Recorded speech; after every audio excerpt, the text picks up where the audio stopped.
ब्रह्मचारी हनुमाना सम तुझा ठाई सत्यात्म तीर्थ आशीर्वाद देई. ಧನ್ವ ಅಂದರೆ ಪಾಪ. ಅನೇಕ ಅರ್ಥಗಳು ಇವೆ. ಮರುಭೂಮಿಗೆ ಧನ್ವ ಅಂತ ಕರೀತಾರೆ, ದುಃಖಗಳಿಗೂ ಧನ್ವ ಅಂತಾರೆ. ಇದು ಎಲ್ಲದಕ್ಕೂ ಮೂಲಭೂತವಾದದ್ದು ಪಾಪಗಳು, ಅದು ನಿಜವಾದ ಧನ್ವ. ನಾವು ಪಾಪ ಮಾಡಿದ್ದೇವೆ ಅನ್ನೋದಕ್ಕಾಗೇನೆ ಬಂಜರು ಭೂಮಿ, ಮರುಭೂಮಿ ಅಲ್ಲಿರೋ ಪ್ರಸಂಗ ನಮಗೆ ಬರುತ್ತೆ. ಪಾಪಗಳನ್ನು ಮಾಡಿರ್ತೇವೆ ಅನ್ನೋದಕ್ಕಾಗೇನೆ ದುಃಖಗಳನ್ನು ಅನುಭವಿಸುವ ಪ್ರಸಂಗ ಬರುತ್ತದೆ.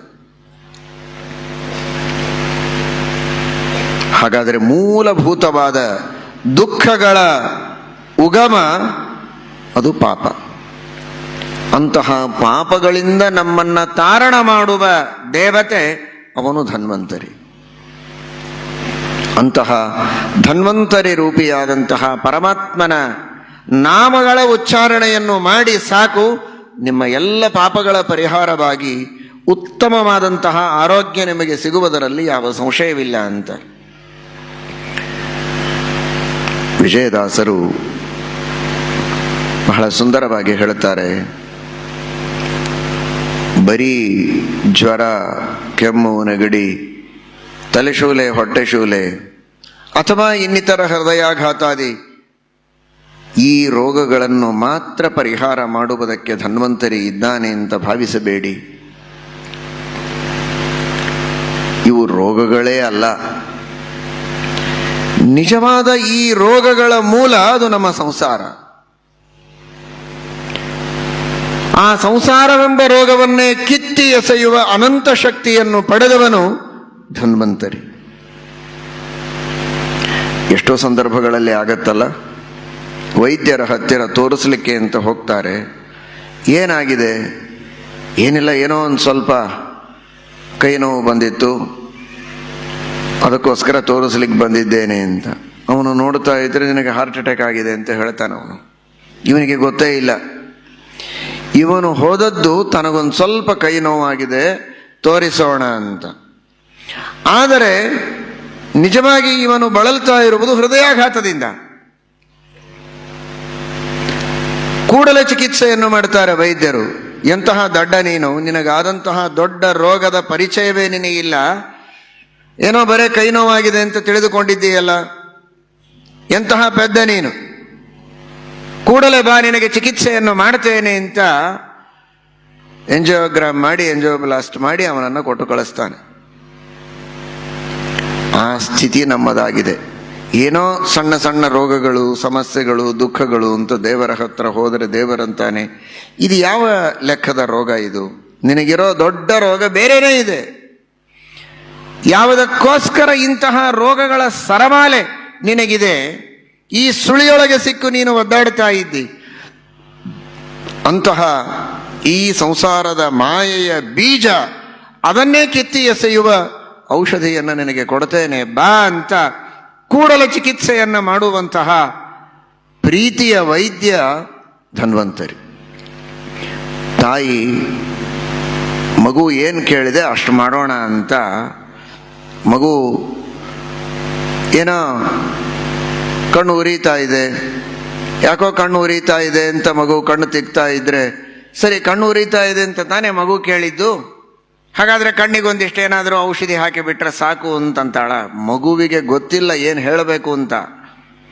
ಮಾತನಾಡಲು ಅರಿಯದ ಮಗು ಏನೋ ಒಂದನ್ನು ಹೇಳುತ್ತೆ, ಏನೂ ಹೇಳದೆ ಕೆಲವೊಮ್ಮೆ ಅತ್ತು ಬಿಡತ್ತೆ ಅಷ್ಟೇ, ಹೇಳಲಿಕ್ಕೂ ಗೊತ್ತಾಗದೆ.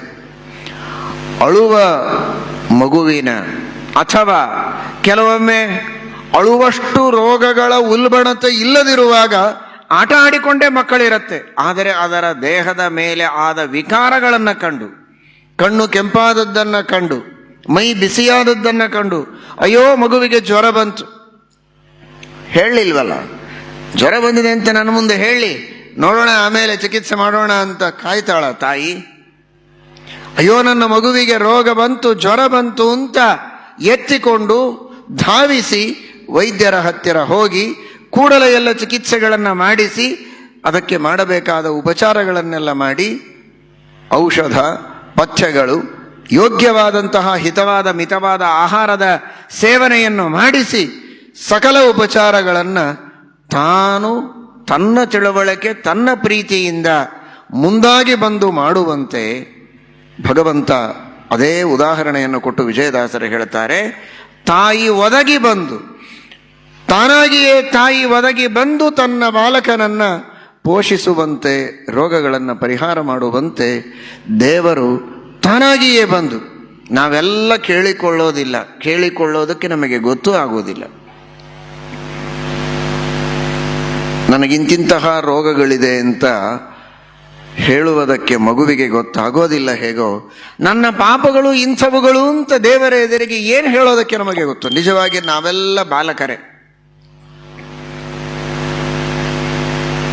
ನನಗೇನೋ ನೋವು ಆಗ್ತಾ ಇದೆ ಇಷ್ಟು ಹೇಳಬಹುದು ಮಗು, ಯಾಕೆ ಏನು ರೋಗ ಆಯಿತು ಅಂತ ತಂದೆ ತಾಯಿಗಳಿಗೆ ಗೊತ್ತಾಗೋದಿಲ್ಲ, ಮಗುವಿಗೇನು ಗೊತ್ತಾಗುತ್ತೆ. ಹಾಗಾದರೆ ಆ ಸಂದರ್ಭದಲ್ಲಿ ತಾಯಿ ತಾನೇ ತಿಳಿತಾಳಲ್ವಾ?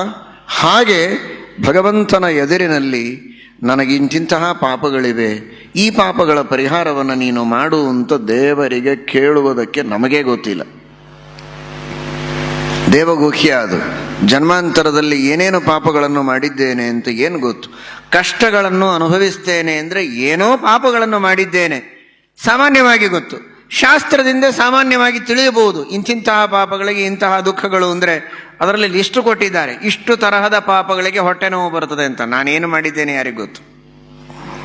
ಇದರಲ್ಲಿ ಯಾವುದೋ ಒಂದು ಮಾಡಿದ್ದೇನೆ ಅಂತ, ಅಥವಾ ಎಲ್ಲವೂ ಮಾಡಿದ್ದೇನೋ ಒಂದೊಂದು ಜನ್ಮದಲ್ಲಿ ಯಾರಿಗೆ ಗೊತ್ತು? ಏನೂ ಗೊತ್ತಿಲ್ಲ ನನಗೆ. ಆದರೆ ದೇವರಿಗೆ ಎಲ್ಲವೂ ಗೊತ್ತು.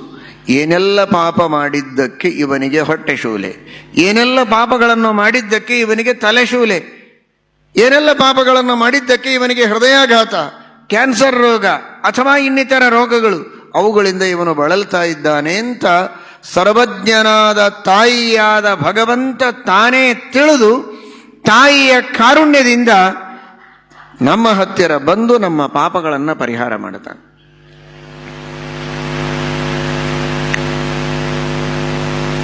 ಅಮ್ಮ ಅಂತ ಒದರೋದಷ್ಟೇ ಮಕ್ಕಳ ಕೆಲಸ.